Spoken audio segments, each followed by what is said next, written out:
given a choice is always very useful for the patient. So we've introduced homeopathy here just to increase the choice for you as well.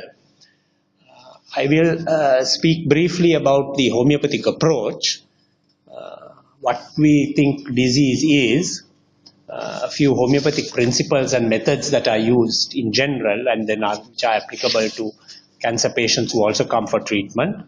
A little bit about cancer in Sri Lanka, just a minute or so, and then susceptibility of patients and the curability, how susceptible patients are and what is the rate of curability. And I will then share just 2 case studies which I have first-hand experience in Sri Lanka, and maybe just touch upon a few remedies that I use to give you an example of what is possible. Now, the homeopathic approach generally is that it treats a patient and not the disease. So, at the outset, if I were to simplify, I can say that homeopathy doesn't treat cancer. It treats the patient. It doesn't treat any particular disease. It treats the patient. And so, how we do that is as a general study of the person and the presenting symptoms of the patient. We spend a lot of time trying to understand the type of patient, the personality type, and we call it the constitutions. That there are constitutional types. And beyond these constitutional types of the patients who come in, there are genetic predispositions. The genetic predispositions, of course, came long before genetics was introduced into scientific theory in the world. It came as miasms, which we understand as sort of genetic predispositions that have accumulated over generations. What we call hereditary layers of predisposition. There is layer upon layer which accumulates from generation to generation, certain types of them. We call these miasms. So we look at the constitutional type of the patient and then we try and discover what miasms are causing trouble. Of course, miasms remain latent generally and only it comes out if there is something that excites it. Now, how the patient is reacting to the environment, both mental and physical, gives us a sign of how the patient's natural balance has been lost. And in homeopathy, illness is that you've lost your natural balance. It's simple as that. And homeopathy tries to bring back that balance. So we don't treat cancer, we treat the patient, we try to bring the patient back into balance. Secondly, homeopathy works at an energetic level. It's not at a physical level. We don't make physical changes, so the homeopathic remedies are not physical. Under chemical analysis, there is nothing. Which makes people think, okay, you are just gobbling down some glucose and alcohol. It's a placebo. Because under chemical analysis, there is zero. It has been diluted so much. But what homeopathy does it works at an energetic level, supporting what we call the vital force, the vital energy or the life force. And we follow a philosophy of minimal intervention, absolute minimal intervention. And because of that, it can be combined with sort of holistic approaches of nutrition and other non-invasive therapies. Now, how do we see disease? The easiest way for a homeopath to describe disease is to use the word itself and break it up. DIS, and if you put a dash and EASA, dis-ease. It's not at ease. Your system is not at ease anymore. And if your system is not at ease, you have got a disease. It's just as simple as that. So we try to bring back this balance. It is out of balance. And in homeopathy, how this disease, the ease that is disturbed, we generally see the organism is either in hyperaction, hypoaction or deranged action. So that the cells are either acting extra, hyper, in at a greater level of activity than it should in natural system, or hypoaction.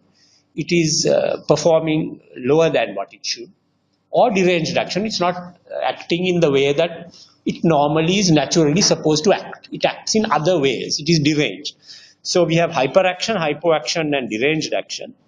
And we will try to restore this balance again, bring it back to a normal balance. And if you are at a normal balance, you are at ease. If your body is at ease, you don't have a disease. It's simple as that.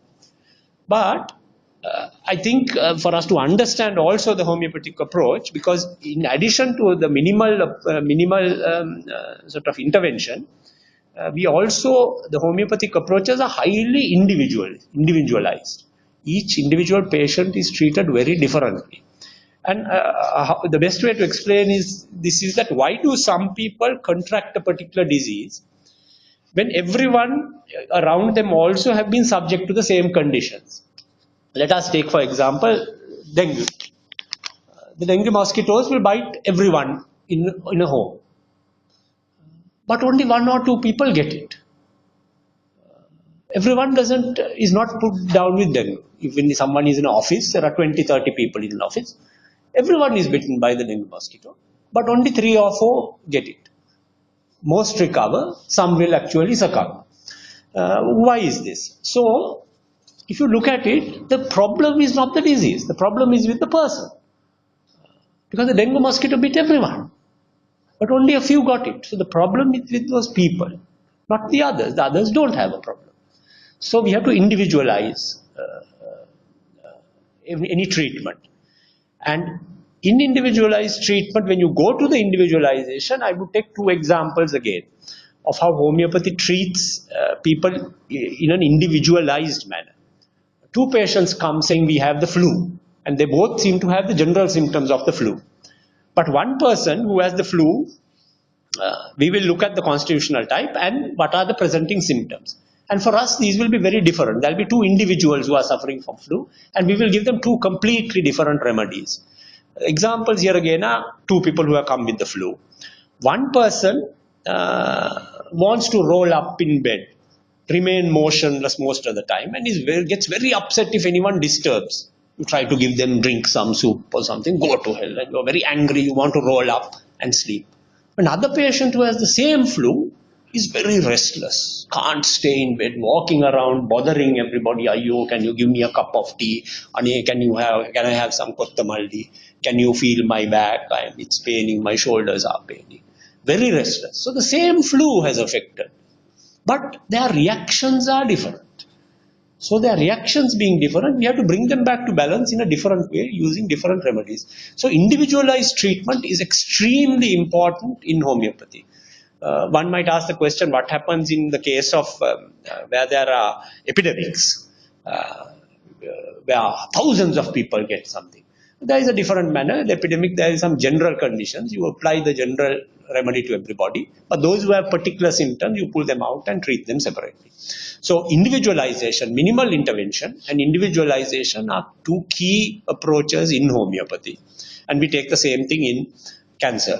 Now, if you don't mind, I will spend just 4 or 5 minutes trying to talk to you about 4 basic laws of homeopathy. There are many laws and conventions, but I will just try to explain to you. And the reason why I'm trying to explain this is so that you will understand that there are very simple but sophisticated methods that the homeopathic practice uses. The 4 things are what we call the law of similars, that like cures like. The second is the law of potentization, where we keep diluting and sort of vigorous shaking to bring out what we call the life force of the medicine. There is the law of the minimum dose, and what we call Herring's law of cure. That is the direction of the cure, how the cure moves, how you move a cure within a patient.